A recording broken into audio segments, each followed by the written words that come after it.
ॐ भूर्भुवः स्वः तत्सवितुर्वरेण्यं भर्गो देवस्य धीमहि धियो यो नः प्रचोदयात्।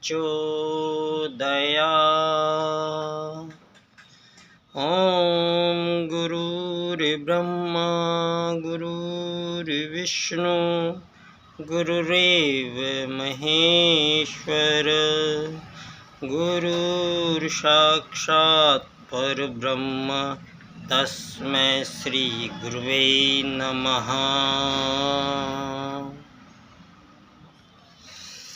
परम पूज्य गुरुदेव परम वंदनीय माता जी सूक्ष्म रूप से विद्यमान हैं, नमन करता हूँ।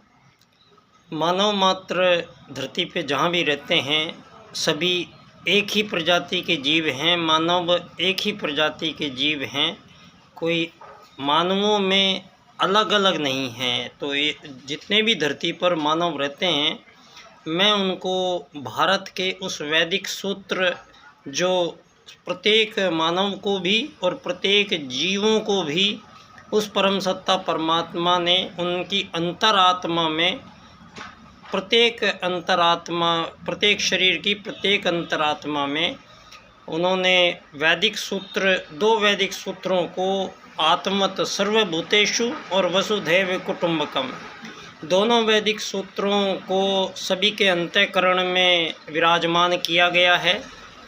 और आप देख सकते होंगे, बहुत आसानी से आप देख सकते होंगे कि हमारे वैदिक सूत्रों से जब मानव जाति धरती पर आई है तो यहाँ मानव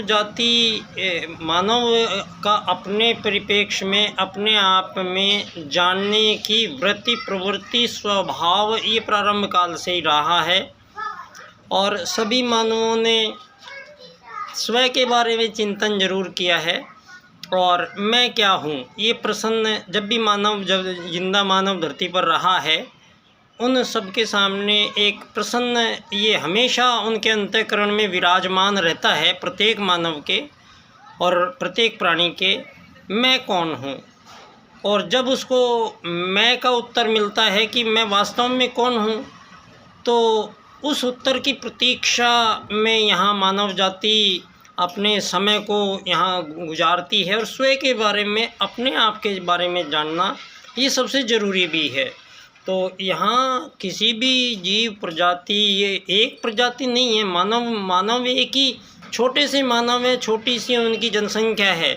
1.5 अरब लोग सारे ही हैं धरती पर, उनसे पता नहीं कितने हजारों गुना ज़्यादा यहाँ चींटियाँ, मधुमक्खियाँ, यहाँ अन्य जीव जंतु विराजमान हैं। तो यहाँ ये भी नहीं कह सकते कि मानव प्रजाति यहाँ बहुत ज़्यादा धरती पर रहती है तो इसका अधिकार है। तो यहाँ मानव जाति से भी ज़्यादा अन्य जीवों की प्रजातियाँ यहाँ आपके समक्ष विद्यमान हैं। और आप देखते होंगे कि हम तो बुद्धि विकसित दी है, लेकिन हम सोचते हैं कि ये चिड़िया, तोते, हाथी, कबूतर, शेर, बंदर, मोर, बकरी, मधुमक्खी, चींटियाँ, हम सोचते हैं कि ये हमारी भाषा जानते ही नहीं है, समझते ही नहीं है और इनको हमसे कोई सरोकार नहीं है। और इनके और मानवों की भिन्नताएं बहुत ज़्यादा हैं। आज के परिप्रेक्ष्य में मानव जो सभी जीव जंतुओं को काट काट कर मार कर खा रहे हैं, चाहे वो सीमा रेखाएं खींच के धरती पे, और उन सीमा रेखाओं में उन आदमियों को भर दिया जाता है और बाहर बोर्ड लगा दिया आज़ाद देश। और आज़ाद देश ऐसे हैं कि आज़ादी किसी चीज़ की किसी को भी नहीं है। यहाँ तक कि किसी भी आज़ाद देश के प्रधानमंत्री, राष्ट्रपति को ये अधिकार नहीं है कि आप अपने देश के पैसे की कीमत तय कर पाएँ। जहाँ सारी दुनिया, सारी मानव जाति को षड्यंत्र पूर्वक करके मानवों ने ये धन आधारित जीवन पद्धति का इम्प्लीमेंट मानवों पर किया है, इसी को पूंजीवाद कहते हैं। और इस बात को धरती पर पहली बार अगर किसी ने यहाँ आपके समक्ष उठाया है, ये एक जो मुद्दा यहाँ पर आया है, ये धन आधारित जो अमीर गरीब मालिक नौकर के फेर में पिसती हुई ये 2000 साल से दुनिया और आत्महत्याओं के दौर, युद्ध शोषण वध हत्याएं, एक दूसरे से कंपटीशन, स्वार्थ और नाना प्रकार के विभेद और विभाजन, चाहे वो यहाँ पर पूर्व पश्चिम उत्तर दक्षिण के रूप में हो, गोरे काले के रूप में हो, विकसित अति विकसित अल्प विकसित अविकसित विकासशील के रूप में हो। और सबसे बड़ा षड्यंत्र है धरती पर मानवों के बीच में कोई अमीर कोई गरीब बना के मानव को पैदा होने से पहले टैग मिल जाता है, ये गरीब पैदा हुआ है, ये अमीर पैदा हुआ है। तो ये गरीबी अमीरी से त्रस्त सारी मानव जाति जो धरती पर आज निवास कर रही है, मैं इस सारी मानव जाति को इस भवबंद जो ये बंधन बेड़ियां डाली है इस पूंजीवाद ने, इस पूंजीवाद की बेड़ियों को तोड़कर मानव को पूर्ण रूप से आज़ाद किया जा रहा है।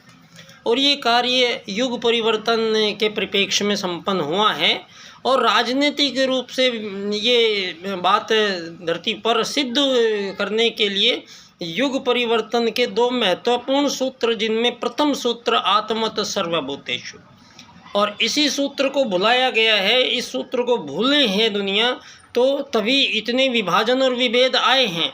और ये धरती पर आज जितने भी विभाजन और विभेद के कारण युद्ध शोषण अंतिम परमाणु विश्व युद्ध के मुहावने पर खड़ी हुई सारी दुनिया, आज सारी दुनिया को पंडित दीनदयाल उपाध्याय जी की राजनीति ही सारी मानव जाति को बचा सकती है और कोई उपाय किसी के पास नहीं है। अगर ये ट्रिलियन इकोनॉमी के चक्कर में आदरणीय प्रधानमंत्री जी आप भी ट्रिलियन इकोनॉमी के चक्कर में लग जाएंगे तो पंडित दीनदयाल उपाध्याय जी के अर्थायाम को नहीं समझना है आपको, तो ये अधूरा ही है आपका सारा राजनीतिक। जो भी आप यहाँ पर चाहे कांग्रेस आती है चाहे भाजपा आती है, जो पार्टिज्म की ये थ्योरी है, यही लोकतंत्र जिसको बोला है, ये पार्टिज्म की थ्योरी, ये लोकतंत्र का इम्प्लीमेंट, ये टोटल का टोटल पूंजीवाद को इम्प्लीमेंटेशन है। और ये पूंजीवाद का पहली बार खुलासा धरती पर पंडित दीनदयाल उपाध्याय जी अपने विशेष राजनीतिक सूत्र अर्थायाम का प्रयोग करते हुए स्पष्ट करते हैं कि यहाँ सनातन भारत है, ये इसकी कोई आयु नहीं है, आप 2000 साल से आए हैं। जो आज सारी दुनिया में इम्प्लीमेंटेशन धन आधारित जीवन पद्धति का हुआ है, पंडित दीनदयाल उपाध्याय जी ने स्पष्ट किया है कि यहाँ करोड़ों अरबों वर्षों से मानव जाति धरती पर निवास करती आई है और मानव आपस में यहाँ वस्तुओं का आदान प्रदान तो होगा, मानव जाति में सभी जीवों में होगा, तो मानव जाति में भी वस्तुओं का आदान प्रदान होगा, कुछ चीज़ों का सेवा सहयोग होगा। तो ये सेवा सहयोग और चीज़ों का आदान प्रदान यहाँ अरबों साल से होता आया है, कोई किसी प्रकार की दिक्कत यहाँ नहीं आई है दुनिया में। ये दुनिया में दिक्कतें पैदा हुई है 2000 साल के बाद में, क्योंकि 2000 साल में ये पश्चिम ने एक नया मॉड्यूल जो बनाकर दुनिया को लोकतंत्र दिया है, ये बहुत ही दिखने में सबको लुभावना लगता है कि मानव द्वारा मानव खुद का खुद पे शासन, लेकिन ये सब इसके जो दुष्प्रभाव थे, दुष्प्रभाव क्यों आए? अगर ये सरकार और पब्लिक ही होती और सरकार और पब्लिक के बीच में डीलिंग होती तो कोई प्रॉब्लम कभी नहीं आती। ये डीलिंग जैसे राजा और प्रजा के बीच में प्रारंभ काल में हुई थी, उससे पूर्व सतयुग था, यहाँ पर कोई राजनीति की जरूरत नहीं थी, कोई राजा प्रजा दंड दांडिक यहाँ सतयुग में नहीं था। और यहाँ पर अगर आप ये कहते हैं कि मानव वर्सेस मानव, तो यहाँ बिल्कुल नहीं है, क्योंकि मानव के लिए मानव आया है यहाँ धरती पर। और जब वो पहली बार ही आए हैं सतयुग में, तो सतयुग में यहाँ मानव का किसी भी प्रकार का द्वेष दुर्भाव मानव का मानव से होगा ही नहीं, क्योंकि आत्मत सर्वभूतेषु। तो यहाँ जो प्रथम मानव आए हैं वो कोई आपकी ये पश्चिम जगत के भी ये डार्विन और चार्ल्सवाद के जो आप सारी दुनिया को बकवास सिखाई गई है, मछली बंदर से होते हुए इंसानों में कन्वर्शन की, ये एकदम बकवास और झूठ बात है, क्योंकि हमारे पास इससे करोड़ों अरबों साल पूर्व के सारे साक्ष्य मौजूद है। तो यहाँ पर अब क्या होगा, अब ये युग परिवर्तन है, और युग परिवर्तन में जो भी मानव ने यहाँ मानवों के लिए मानव द्वारा कुछ यहाँ गलतियाँ जो की गई हैं, उन सभी गलतियों को ठीक करने का, यहाँ चाहे वो धरती पे आप ऑस्ट्रेलिया में, अमेरिका में, केन्या में, जापान में, थाईलैंड में, बर्मा में, चीन में, नेपाल में, भूटान में, दक्षिण अफ्रीका में, उत्तर अफ्रीका में, और मेरे से नाम भी नहीं लिए जाएंगे, इतने सारे नए नए आज़ाद देशों का जो ये षड्यंत्र इम्प्लीमेंट हुआ है, ये वसुधैव कुटुंबकम आपको धरती पर एक भी सीमा रेखा खींचने की इजाज़त नहीं देता है। यहाँ पर दोनों सूत्र पुनः इम्प्लीमेंटेशन 7 अरब लोगों पर भारत की ओर से राजनीतिक रूप से किया गया है, और ये कार्य क्या है, पंडित दीनदयाल उपाध्याय जी के वो 4 राजनीतिक सूत्र जिनकी चर्चा बहुत आवश्यक है, विश्व न्यायालय में इनकी चर्चा होना आवश्यक है, और जो भी आपका यूएनओ है उसमें चर्चा होनी आवश्यक है कि हम दावे के साथ कह रहे हैं कि 7 अरब लोग जो धरती पर रहते हैं, हम 7 अरब लोगों का पूरा लाइफ पैकेज, बिना धन आधारित जीवन पद्धति, धन की आवश्यकता नहीं, अमीर नहीं, गरीब नहीं, मालिक नहीं, नौकर नहीं, कोई गुलाम नहीं, कोई आज़ाद नहीं, क्योंकि यहाँ पर किसी भी तरह का विभेद और विभाजन आत्मत सर्वभूतेषु के सूत्र को बिल्कुल अनिवार्य नहीं है। तो यहाँ युग परिवर्तन में अब आगे की जो दुनिया होगी वो दोनों वैदिक सूत्रों के अनुसार ही दुनिया को आगे चलना पड़ेगा, जिसमें प्रथम सूत्र है आत्मत सर्वभूतेषु, और ये सूत्र मानव जाति को समझाना बहुत ज़रूरी हो गया है। तो मानव जाति को आत्मत सर्वभूतेषु के सूत्र को पहली बार राजनीति में भारत की ओर से पंडित दीनदयाल उपाध्याय जी ने प्रस्तुत किया है, और मानव की पहचान बताई गई है, और मानव के लक्ष्य का निर्धारण वसुधैव कुटुंबकम के सूत्र के अनुसार होता है। तो दोस्तों, यहाँ धरती पर जो स्थितियाँ परिस्थितियाँ आज बनी हुई हैं, मानव से जितने भी विभाजन, विभेद और बैर हैं धरती पर, वो केवल धन के कारण हुए हैं। अगर दुनिया में धन आधारित जीवन पद्धति नहीं होती तो मानवों के बीच ये संघर्ष इतने नहीं बढ़ते, और ये संघर्षों पर टिकी हुई ही दुनिया का निर्माण, ये विकसित, अति विकसित, अल्प विकसित, ये जो इन्होंने थीम बनाई है, ऐसा कभी धरती पर इनकी पॉलिटिक्स में दिन नहीं आएगा जब धरती पर एक भी गरीब नहीं होगा, क्योंकि गरीब रहेंगे तो अमीर रहेंगे। तो ये गरीबी अमीरी का जो पैटर्न है, ये हमेशा चालू रखने के लिए ही ये लोकतंत्र को, पूंजीवादी लोकतंत्र को इम्प्लीमेंटेशन दिया गया है। और मानवों के बीच ये जो सरकारी लोग धरती पर हैं, इनका सारे देशों में पिछले जब से 100-150 साल में ये सारी इम्प्लीमेंटेशन हुआ है, तो जो दुनिया में सरकारी लोग हैं उनको धन की चिंता नहीं, सरकार उनको धन बहुत ज़्यादा देती है, पेमेंट बहुत ज़्यादा देती है, और सरकार नौकरी लगने के लिए सारी दुनिया परेशान है। ये नौकरी लगेगी, सरकारी नौकरी लगेगी, और सरकारी नौकर कितने लोग लिए जाएंगे, ये चिंदी भर लोग लिए जाएंगे, और सारी पब्लिक का क्या होगा फिर। आज तक रोज़गार और बेरोज़गारों का आंकड़ा आपसे कभी पटा नहीं है, क्योंकि पटेगा नहीं। क्योंकि ये टोटल ये छोटे छोटे देश बने हुए हैं, अलग अलग इनकी मुद्राओं के पैसे बांट रखे हैं, और इन पर दुनिया भर के कर्ज और इनके प्रावधान लागू होते हैं। तो सारे देश के ये बस चुनाव होते हैं, सरकारें बदलती हैं और नए लोग आते हैं और नए लोग विराजमान होते हैं, लेकिन सबका पैटर्न सेम है। पैटर्न क्या है, सभी लोग आप लोगों से टैक्स वसूलते हैं। चाय पीने का टैक्स, छाछ खाने का, दूध खाने का, आटा खाने का टैक्स आपसे बार बार दो, जितनी बार खाओगे उतना टैक्स, पानी पीने पर टैक्स आपको देना पड़ेगा।